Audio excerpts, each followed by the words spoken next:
What is up, guys? Took a little break from the car for about 2 weeks. Did a 3-day 15-mile canoe trip. Went to the beach a little bit, hung out with some friends, and got caught up on some work. But I'm ready to get back and going because I got a 1,720-foot roll racing event coming up on August 11th. So I'm going back to the dyno today, and we're going to make sure that the ignition sync loss issues are all gone. I replaced a resistor, basically 1/3 at the voltage of the VR sensor, so it's no longer overloading the VR conditioner circuit. So we're going to make sure that we can rev all the way out and everything. And then we're also going to play with the ignition timing a little bit to try and get a flat torque curve. And if we can achieve that, then at the 450 foot-pounds we're making right now, we should be able to make about 700 wheel horsepower at 8,500 RPM.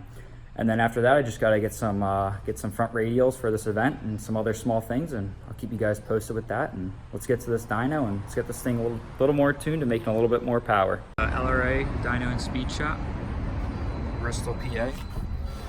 And like I said, I really want to work on ignition timing a lot this round. So you can see I had a lot more ignition up in the higher RPM after peak torque, which is 66. So this should help keep torque nice and flat. Then also, we're going to play around with RPM a little bit, make sure we can wind her out to 8,500, 9,000. Probably going to stick to 8,500 for now. Don't really want to be pushing it too crazy. Just want to make a nice solid 700 wheel horsepower. So we're going to get this thing strapped down and start rolling.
So that first hit was 8,000. We made 573 wheel horsepower. This is on like 2 or 3 pounds of less boost.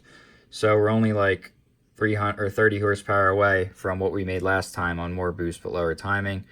And you can see we're still getting that little drop off. So going to work on that in the next run.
Second run was to 8,000 again. This time we made 582, so we made like another 10 wheel horsepower just from timing.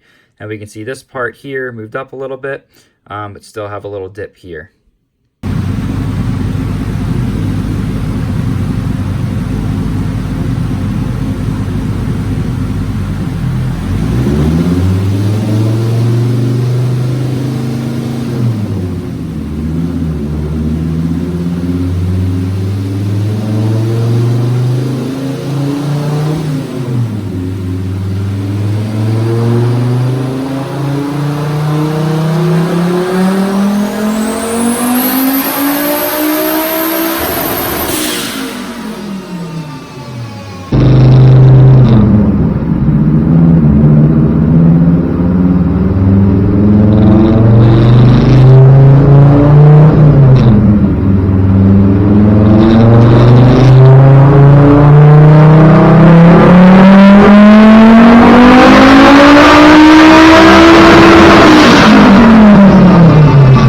third run was to 8,000 again, and this time we made a flat 600.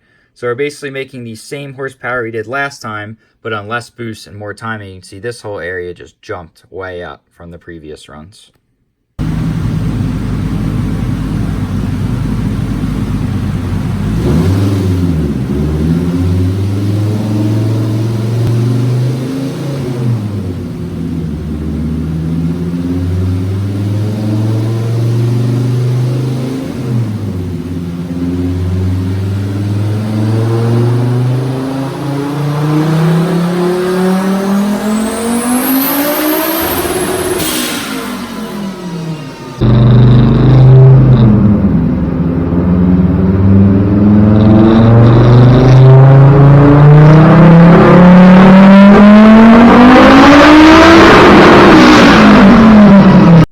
So this was the final run to 8,000 RPM before going to 8,500 RPM, and we made 614 wheel horsepower. And you can see it carried out the torque quite a bit longer. So curve's looking real nice, pretty much nice and linear. A little flat up here, but we can still work on that timing a little bit more towards the end of the RPM range.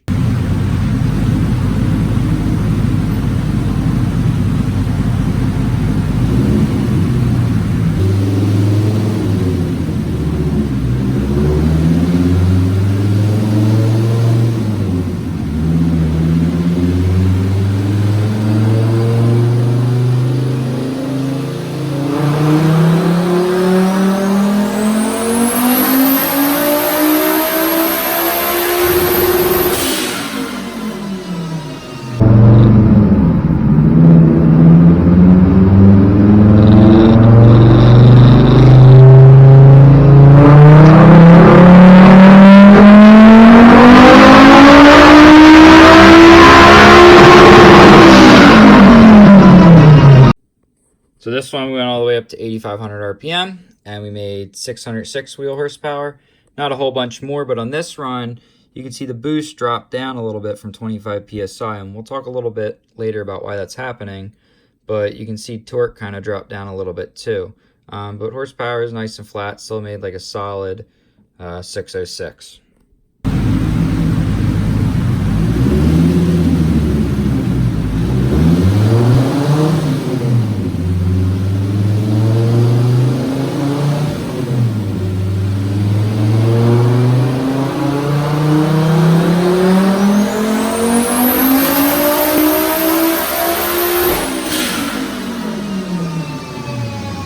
So this run actually ended up being the last successful run. We made 651 wheel horsepower, but you can see how hard boost was dropping off. And this is because the coupler going into the inlet of the IC was actually starting to pop off. And we'll see in the next video, it actually completely blew the pipe off and destroyed a T-bolt clamp. And that's why this torque's dropping so hard. If that boost would have stayed flat, this curve probably would have been much more flatter, and we probably would have made a lot more horsepower, probably closer to 675. But yeah, we'll get that fixed and get on the dyno in a couple weeks.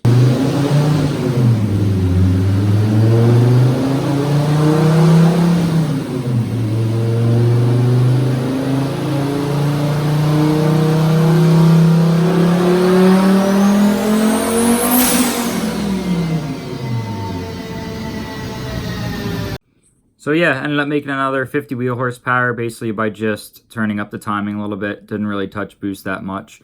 But yeah, I had a T-bolt completely strip out. I think it was actually stripped out from a while ago. I briefly remember it being stripped out when I was putting the motor back together and everything.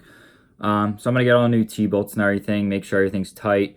I'm going to do a boost leak test and everything, just make sure everything's really good. But I mean, this just goes to show, like, this stuff doesn't happen in one day, you know. It takes a couple times on the dyno to actually make, you know, 700, 800 horsepower, but still 650 I'm pretty happy with. That's close to like 773 at the crank. And again, this is a Mustang dyno, so I'm probably well above 700 wheel horsepower already on like a dyno jet. I'm probably at like 730, 740. So yeah, we're gonna get her cleaned up. We're gonna get her those T-bolts fixed, and we'll try and get it back on the dyno in another week and hopefully crack that 700.